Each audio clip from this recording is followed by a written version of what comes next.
ho ako manilbihan sa inyo ng 10 taon. Kaya kahit na anong ipagawa niyo sa aking trabaho sa loob ng panahong yun, gagawin ko. Patunayan mo sa akin.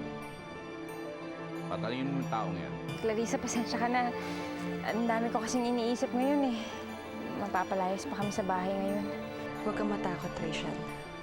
Poprotektahan ka namin. Kung pwede ka, pumunta ka dito na maaga-aga.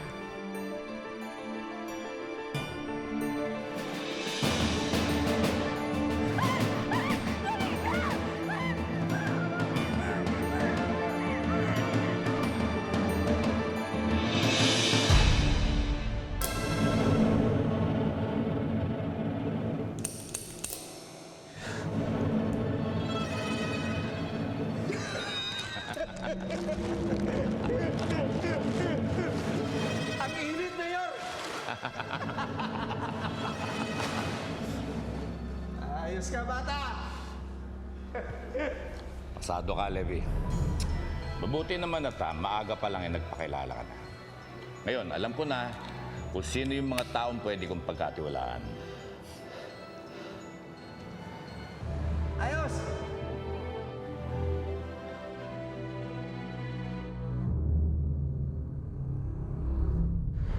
Nagpunta po ako dun sa bahay. Bukas na po yung pintuan. Pagpasok ko dun, nakita ko sila. Kumalma ka na lang muna, Iya. Pasensya ka na kung talagang kailangan ka namin kausapin ngayon. Meron ka bang alam na dahilan kung bakit magpapakamatay yung kaibigan mo? Ano? Magpapakamatay? May nakita kasi kami suicide note sa mesa, malapit sa bangkay ng babae at lalaki. Ang hinala namin, pinatay niya muna yung pantay niya bago siya nagbaril sarili. Wala po akong alam na ganun. Dapat nga ako magkikita pa kami. Hindi ko magpapakamatay si Clarissa. Darating si Atty. Guatlo. Nagpapahintay sa'yo, miss. Nako, baka ho pwedeng umuwi muna ako sandali. Babalik na lang po ako bukas kapag nandito na si attorney. Nasabi ko na naman po lahat ng kailangan ko sabihin. Sige, miss, papatid ka na muna namin. Sabihin ko na lang kay Tony na babalik ka. Ortega, pakihatid na lang muna si Ma'am Rachel. Sige ho.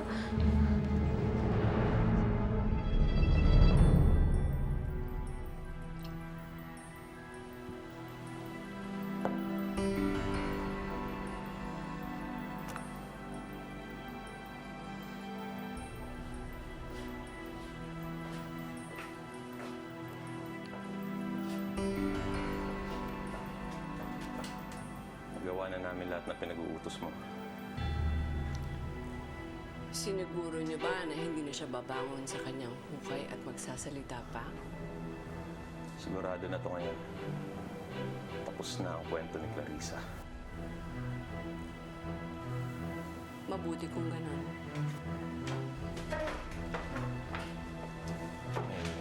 May pag-uutos ka pa ba? Well,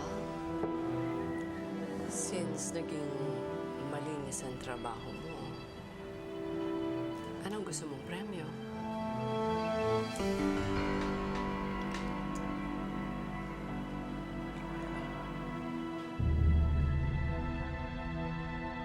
Suicide?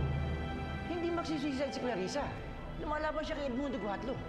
Balak din tapusin ang kasong ito. Set up to. Attorney, kayo na ho mismo nagsabi na sulat kamay ni Clarissa Tupas ito. Nasaan ang witness? Bakit pinauwi niyo si Rachel? Paano kung may nakita siya makakatulong sa akin? Attorney, nakakaawa na ho yung babae. Mukhang hindi niya kinakaya yung mga nakita niya, kaya hindi na namin siya pinilit. Pero nangako siyang babalik dito bukas at makikipag-usap sa inyo. Ano ang problema sa inyo? Lahat kayo hawak ni Edmundo.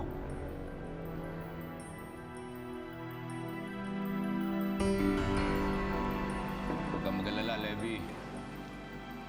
Hindi naman talaga kita uutusan pumatay ng tao eh. Hindi naman ako ganun. Gusto ko ko lang naman ay siguruhin tapat ka sa akin. Wala ho yun, Mayor. Ang talagang trabaho mo lang naman sa akin eh. Protektahan mo yung anak ko. At siguro, kami mag-asawa. Tatandaan ko po. Mayor, jijingle lang ako sandali. Alam mo na kung saan?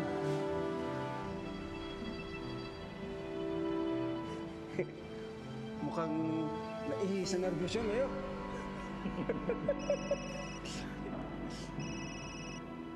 Oh, Chief. Kailan? Sige, sige. Mayor. Pakamatay daw si Clarissa. Ano? At ang nakakita ng bangkay niya, si Rochelle.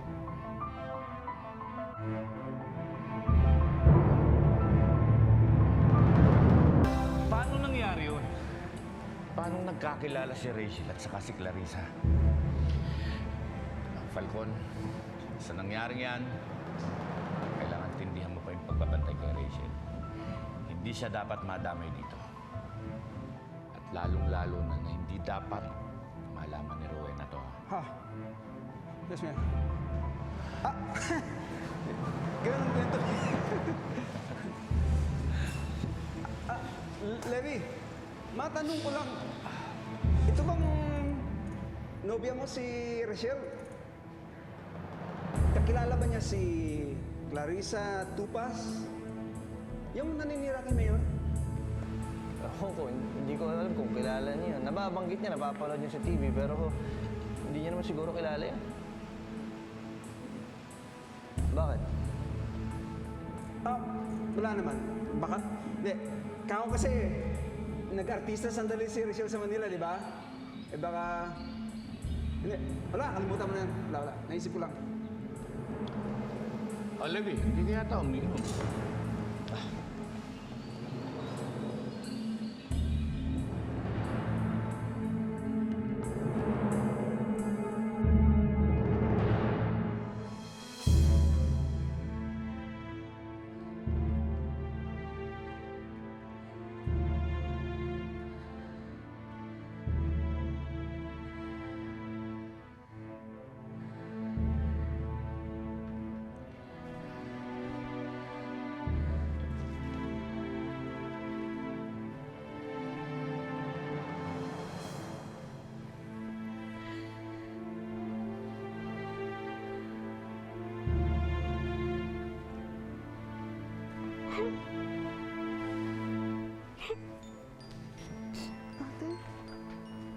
Ate, bakit? Wala. Bumalik na sa tulong mo.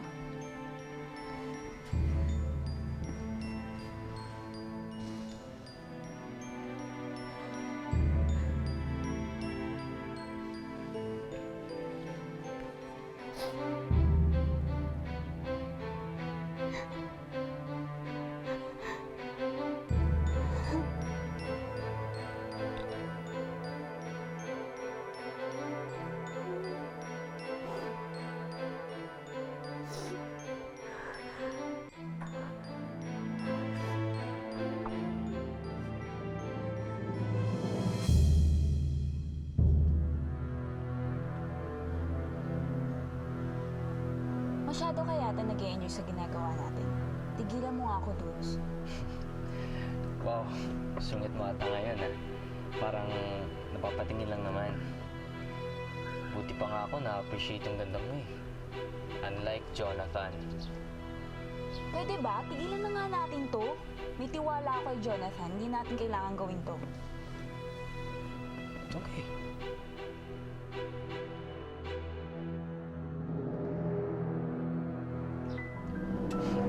Ang aga ata umalis ng boyfriend mo ah. Pag may mga lakad naman tayo, lagi mo siyang late dumarating.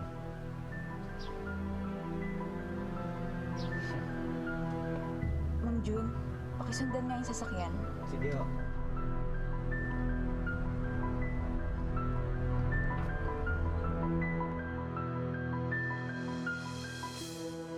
Levi! Ano ka ba naman? Ibang driver na naman dinala ng alaga mo. Buti na lang malakas ka kay Mayor. Ewan ko pare ha. Hindi ko alam kung makakapasok ako ngayon eh. Totoo lang, dito ako para magpaalam. Bakit? May problema ka ba? Wala naman, pero... Hindi lang ako mapalagay doon sa pinagawa sa akin ni Mayor eh. Testingin ba naman kung tapat ako sa kanila? Ganun talaga, Levi. Hindi basta-basta itong pamilya pinagtatrabuhan mo. Kung ako man yun, sisiguraduhin ko yung tiwala mo nasa sa akin. Ikaw nga tatanungin ko ha. Ikaw ba nautusan ka na ni Guadlo na pumatay ng tao?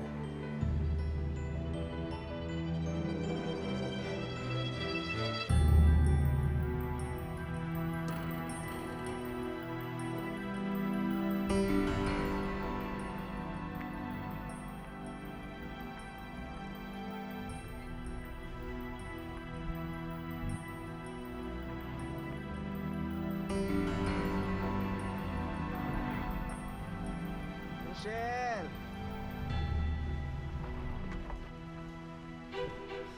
Anong ginagawa niyo dito? Bibigyan lang kita ng babala. Kapag hindi ka tumigil sa kalukuhan mo, baka matulad ka kay Clarissa. Ingatan mo pamilya mo. Kayo may pakana nung nangyari kay Clarissa? Wala akong sinasabing ganon. Ang sa akin lang, para sa kaligtasan.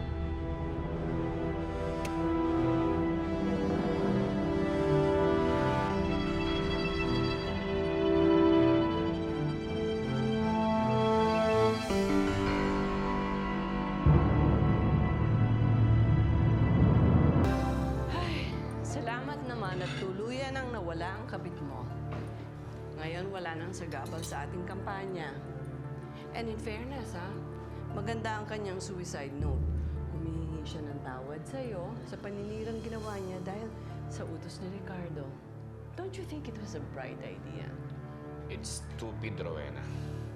Kahit anong pagtatakip ang gawin natin dyan, masasangkot pa rin tayo. Hinintay mo na lang sana yung diskarte ko eh. At bakit? Anong discarding gagawin mo? Ilalayo mo lang naman sa San Felipe yung babae mo eh. Tapos anong gagawin niya? Babalik dito para siraan ka uli. I just had to do what you had no guts to do, Edmundo. Malabo kang manalo dahil ang hina-hina mo sa babae. Remember, you need to win this election.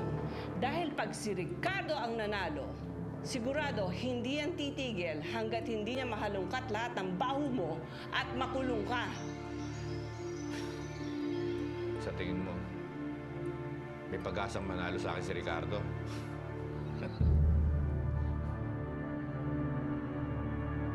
Ginagawa ko lang inuutos sa akin ni Ma'am Rowena. At maganda binibigay niyang kapalit. Pero hindi ako sanay sa mga ganong gawain. Hindi pa ako nakakapatay ng tao. Tsaka gusto ko magkaroon kami ng pamilya ni Rachel. Yung maayos yung buhay ko. Kasi pa may kontrata nga pala ako sa kanila at kailangan ko pagbayaran yung utang ko. Kung ganon, hawak ka na ni Mayor.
Ano?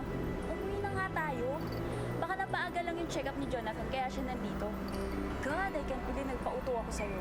Tara na! Baka makita tayo dito ni Jonathan. Apple, Nandito na nga lang tayo eh. Mag-antay ka na. Ayaw mo? Antayin na natin. Ayaw mo. Iiwanan kita dito.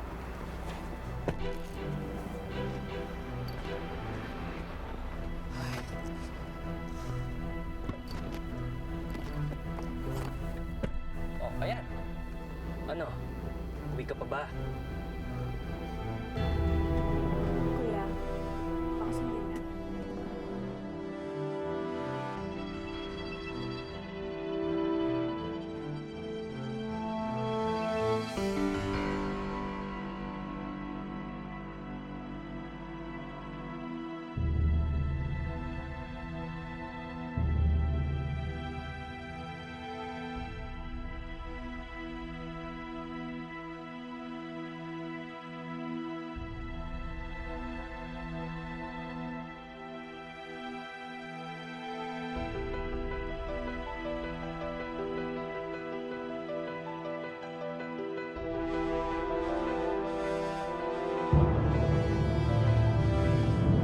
Tama-tama ang dating mo dahil umalis si Mateo at baka mamaya pa ang balik nun.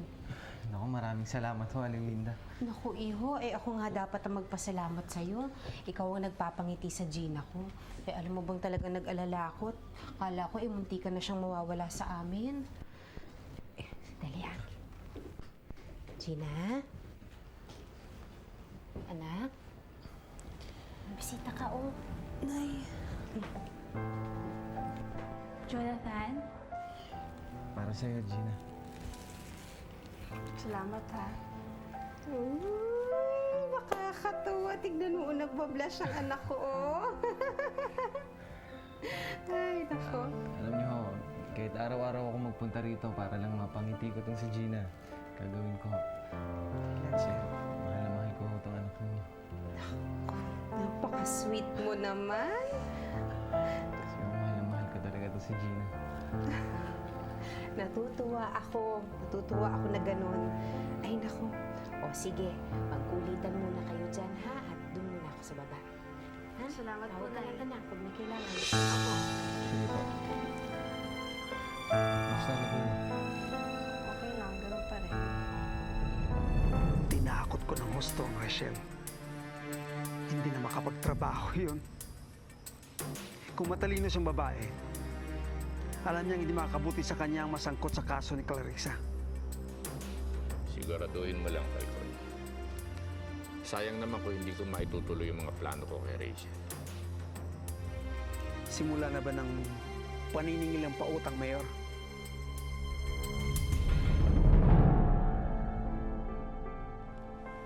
Rachel, anong ginagawa? Umiyak. Ano to? Bakit mo ginawa to? Di ba sinabi ko naman sa'yo na huwag kang lalapit kay Mayor? Levi, hindi mo siya kilala kung anong klaseng tao siya. Ang gusto mo gawin ko, Rachel, ha? Hayaan ko ma-demand at makulong ka? Kaya ko lang naman yung ginawa para sa'yo, eh.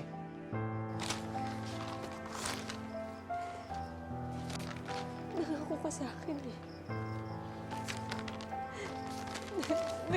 Kung hindi ka naman nagmadali eh, makakagawa naman tayo ng paraan na hindi humingi ng tulong dyan kay Mayor Guadlo eh. Kahit ako na lang. Magtatrabaho ako maghapon maglamag para dyan sa pera na yan. Ano pang problema mo kay Mayor Guadlo, Rachel, ha? Tapat ka nga sa akin. Hindi ko na maintindihan yung mga sinasabi mo, eh.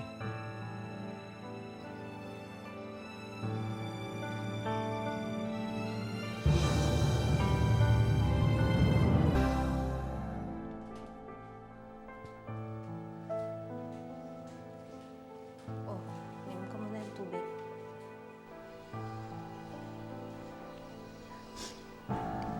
Nay, sa tingin niyo po ba may pag-asa pa talaga maging kami ni Jonathan kahit na ganito po ang sitwasyon ko? Kasi nung nakita ko po si Apple, parang nasa kanya na po lahat eh, nawala ako. Mayaman siya. Tigit sa lahat. Normal. Gina, anak. Makakalakad ka pa. Gagaling ka ulit. Di ba nga kapag nangyari yun, iaahon mo ang buhay natin ngayon? At, ito ha, mas magiging mayaman ka pa dyan sa apple na yan. Anak, ikaw ang gusto ni Jonathan. Kaya makakapaghintay yun sa paggaling. Hanggang na tama po kayo. Gagaling po ako. Gagawin ko po ang lahat para makapaglakad na ako. Para po sa inyo. Para na rin po kay Jonathan. Dali.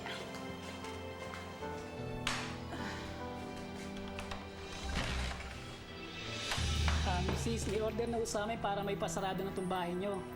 Hindi na po kasi kayo nagbabayad ng utang sa bangko kaya arimatado na. Sila ang tutulong sa inyo para mailabas na yung mga gamit nyo. Ikakandado rin po namin bahay pagkatapos. Teka, sandali lang ho. Hindi ho namin alam to. Hindi ho kami nasabihan. Hindi ho kami handa. Isis, nagpapadala po sa inyo ng notice yung bangko. Pati yung mga tauhan. Yung isang beses para po may mawarning po kayo. Sandali lang ho. pasensya na, nagmamadali Sandali lang ho. Nakikiusap naman ho ako. Kuya, hindi ka lang naman. Hindi ho namin alam to eh. Sandali lang. Ibaba niyo muna yan. Sandali. Kuya, teka lang yung gamit namin. Kuya. Sandali lang. Sandali lang, kuya. Nakikiusap naman ako. Huwag niyo muna kunin ang gamit namin. Sandali lang. Baka naman pwede pag-usapan muna natin. Tumawa naman kayo. Nasaan ba kasi si Rachel? Tsaka Mateo. Sandali lang. Sandali lang. Huwag niyo muna kunin. Wala ho kaming gamit. Nakikiusap naman ho ako. Para niyo nang awa. Huwag niyo kunin ang gamit namin.